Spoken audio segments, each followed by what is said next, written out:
আসসালামু আলাইকুম। তাণ্ডবে আবার ইন করলো সাবিলা নূর। মাঝখানে যেটা গুজব শোনা গেছিল, গুজবই ছিল, আবার ইন করছে। খুব ভালো হইল। কারো বদদোয়া নেওয়ার দরকারটা কি? হ্যাঁ, মন থেকে বদদোয়া আসে তো। একটা স্বপ্ন থাকে না মানুষের। আর শাকিব খানের সাথে কাজ করবে, একটা বিরাট স্বপ্ন। সব নায়িকারই স্বপ্ন আছে এরকম।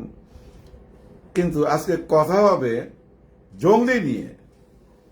বরবাদ তো ভাই একটা জায়গায় পৌঁছায় গেছে, সেটা নিয়ে তো আলাপ কইরা লাভ নাই নতুন কইরা। কিন্তু জঙ্গলি নিয়ে কিছু কথা আছে। জঙ্গলি কিন্তু ছুপা রুস্তম। হ্যাঁ, যদি এই মুহূর্তে বলতে চান ঈদে কোন দুইটা ছবি ব্যবসা সফল, 100-100 তো বরবাদ, কিন্তু জঙ্গলির জায়গায় জঙ্গলিও 100। হ্যাঁ, জঙ্গলিও 100% সুপারহিট ছবি। জঙ্গলির জায়গায় কথাটা মনে রাখেন। কারণ জঙ্গলির যে বাজেট আর বরবাদের যে বাজেট, রাত আর দিন তফাৎ। কোথায় 15 কোটি, কেউ বলে 20 কোটি, 21 কোটি, ধরেন 15 কোটি। আর জঙ্গলিতে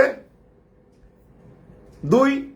হ্যাঁ, যেহেতু হিরো টাকা নেয় নাই, 2-এর মধ্যে ছবি হয়ে যাওয়ার কথা। কিন্তু ছবি এই মুহূর্তে সবাই বলবেন যে সেকেন্ড পজিশন, ঠিক আছে কথায়, কিন্তু যে টাকা লগ্নি করছে এর অনেক গুণ বেশি ব্যবসা করবে জঙ্গলি। অলরেডি মেয়েদের মুখে মুখে জঙ্গলি চলে গেছে। হ্যাঁ, আমি জেনে শুনেই কথাগুলো বলতেছি। এবং সিনেমা হলের দিকে তাকান, বরবাদের কোনো শো কমে নাই, কিন্তু আগের মতো একদম ফুল যাচ্ছে সবকিছু। কিন্তু 10-12টা হল থেকে, মানে শো থেকে এখন অনেক শোতে মানে সেকেন্ড পজিশনে জঙ্গলি। দাগি কিন্তু না। দাগি না। আমার মনে হয় আরফান নিশো সাহেবে আরো সিরিয়াস হইতে হবে। সবই ঠিকঠাক ছিল, কোথায় জানি জয়ের মালাটা গলায় আসে নাই, যেটা জঙ্গলির গলায় চলে আসছে, সিয়ামের গলায় চলে আসছে। বাচ্চাটার অভিনয় দাগ কেটে গেছে সবাই মনে মনে। 2 থেকে 3 বার দেখছে এক ভদ্র মহিলা। তার সাথে আমার আলাপ হওয়ার পরে কিন্তু আমি ভাবলাম যে এটা নিয়ে কথা বলি। আরো সিনেমা হলো আমি টেলিফোন করলাম, কিছু হল মালিকের সাথে কথা বললাম। বুঝিনি তো, আমি একটা কথা বলুম, সিনেমার লোক ফাউল একটা কথা বললে তো লাভ নাই। এবং খোঁজ খবর নিয়ে যেটা দেখলাম, মনে করেন জঙ্গলির ডাইরেক্টর যে অ্যারেঞ্জমেন্ট পাইছে, ক্যামেরা যে বাংলাদেশেরই সবকিছু, বুঝছেন না, বাংলাদেশের তার হাতে যা পাইছে এবং ঠিক বাজেটে, ওই ছবির জন্য বাজেট ঠিক আছে।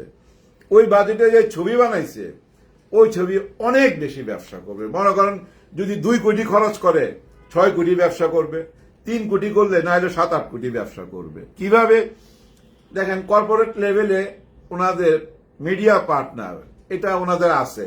সিয়াম সাহেবের ওই অ্যাঙ্গেলে চলাফেরাটা আছে, ওই স্ট্যান্ডার্ড উনি চলাফেরা করেন। ওটিটিতে আছে, চ্যানেলে আছে, ইউটিউব আছে, সিনেমা হলের শোর সংখ্যা বাইরে এখন এই মুহূর্তে 40-42-এর মতো আছে। হ্যাঁ, মানুষ দেখতেছে ছবিটা, বারবার দেখতেছে এবং মুখে মুখে আলোচনা চলে আসছে। তো এটাকে ফেলা দেওয়া যাবে না। যে যেভাবেই নেন না কেন, বরবাদের সাথে আবার এটা তুলনা কইরা, বুঝছেন না, ওই যে ভাগাভাগি করতে যায় না। এটা আলাদা জিনিস, ওইটা আলাদা জিনিস।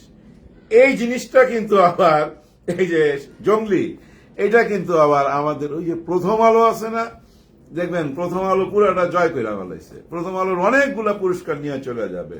বাচ্চাটা তো কনফার্ম, সিয়াম কনফার্ম, বুবলিও পাবে, ভালো অভিনয় করছে। তো সব মিলে বুঝছেন, মানে কম বাজেটের মধ্যে যে ভালো ছবি হইতে পারে, ভালো পরিচালক হইলে, ভালো টিম হইলে, এটা আবার প্রমাণ হইল। আর এই মুহূর্তে তো মনে করেন যে সবাই বরবাদ দেখছেন, আবার তাণ্ডব আসতেছে।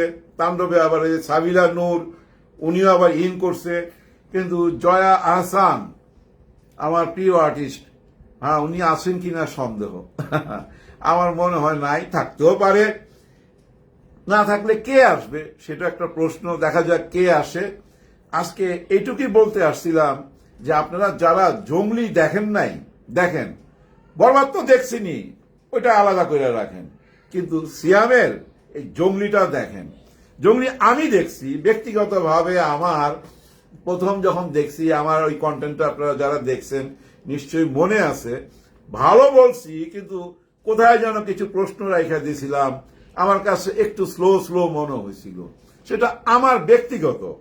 কিন্তু পাবলিকের কাছে, জনগণের কাছে, বিশেষ করে মহিলাদের কাছে লাগছে, বুকে লাগছে, যার জন্য ছবি রিপিট দর্শক আছে।